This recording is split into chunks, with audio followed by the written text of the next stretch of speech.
Hello and welcome to the latest business chat with me, Glenys Chatterley from EBN, which stands for Effective Business Network. In the last few weeks, I've been talking to a number of people who have not been in business very long, a couple of years or so, and are at the point where they are starting to make some decisions about whether to stay in business, whether to change their business, or whether to just keep going as they are. And so when we were talking about it, certainly with two of the people, they were telling me all the negatives. And there are lots in business. You're under pressure. Things happen that sometimes you have no control with, and you have to deal with that. Sometimes you've got no work, and that means sometimes you've got no money. There's no guarantee you'll get money, and there's no guarantee that your business will be a success. But I love being self-employed. I love running a business. When I first started out, I made a decision that I would have 3 rules that would be my parameters, if you like, of owning a business.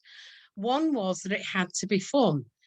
I left a very well-paid job with all the trappings of success, and I did it because I wasn't having any fun. Every month they gave me a bucket full of money, and I had all the bits like a parking space in London and a big office and all that stuff, but I wasn't having any fun. And I started to think life's too short. So I left. So my rule number 1 is it has to be fun. And if it isn't fun, then I would stop doing it. And I would suggest that if you're running a business and you're really not having fun, and I don't mean every day, all the time, that's not the way life is, but you should fundamentally be enjoying what you are doing. So rule number 1, it's got to be fun. Rule number 2, another parameter was that I would never do anything I didn't want to do with anybody I didn't want to do it with. So if somebody rang me and it didn't click, then I wouldn't automatically take that job. I would get somebody that I knew who did something similar, who would take that job on, but I wouldn't do that job. And yes, sometimes I really, really, really wanted the money and needed the money, but I knew that if I took the job and it didn't sort of feel right, I'd probably earn every single penny that I would make. And then the third rule was I'm never going to work full-time and permanently for anybody ever again, because I want to feel that I'm actually doing what I want to do.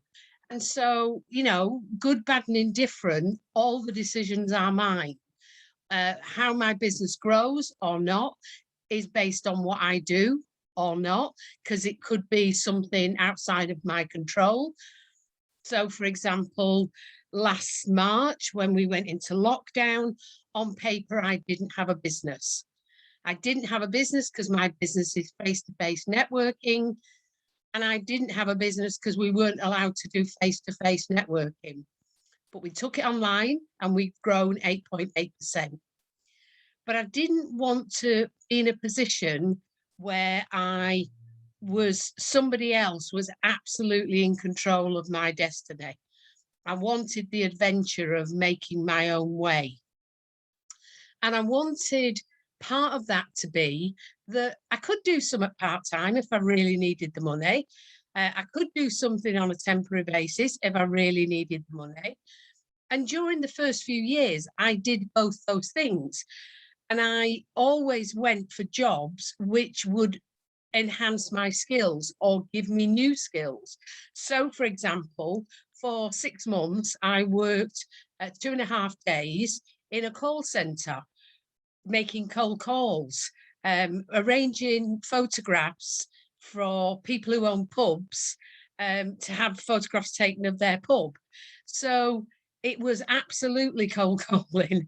And you really, really learn how to deal with adverse reactions.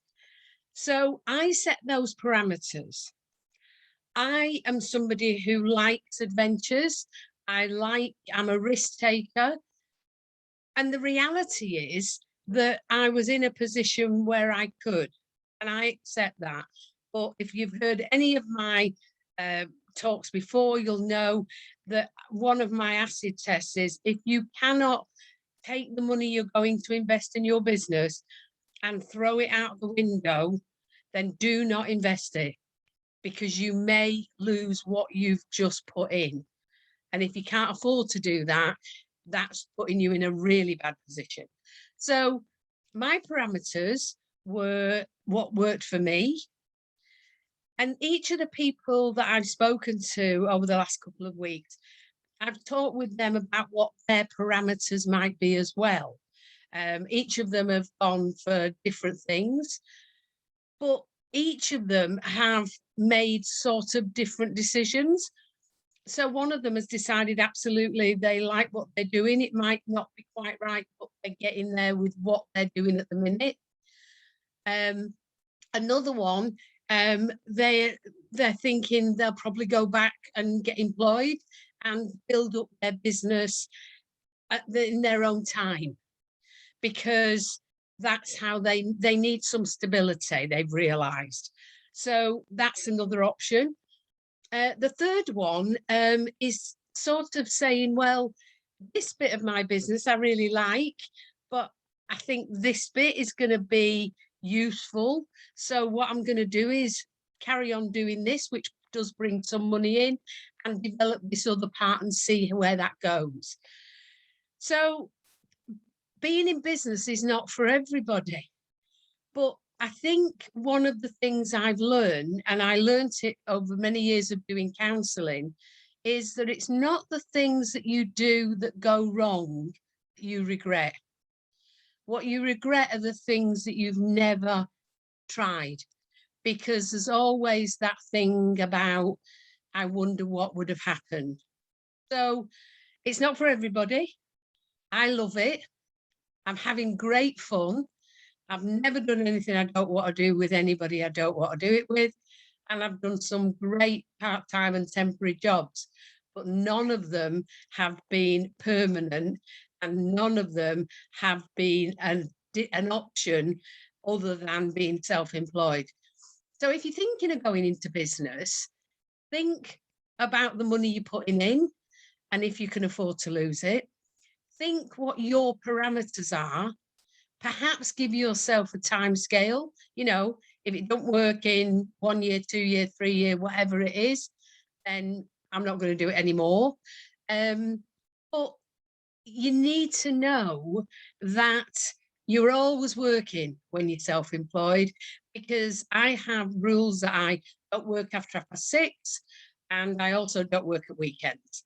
However, sometimes middle of a Sunday afternoon, some idea will come to me. And then, of course, I have to think about it. So I might not be working, but I can't stop myself thinking. I hope some of this has been useful to you. If you're thinking of starting a business, then, and you need somebody to talk to, get in touch. As always, please subscribe. Watch this to the end so we don't mess with the algorithms. Comment on what I've said. If you want to like it, that would be great. And of course, tell your friends. But for now, just remember, have fun, because if you're not having fun, you really should stop doing it. Thank you for your time.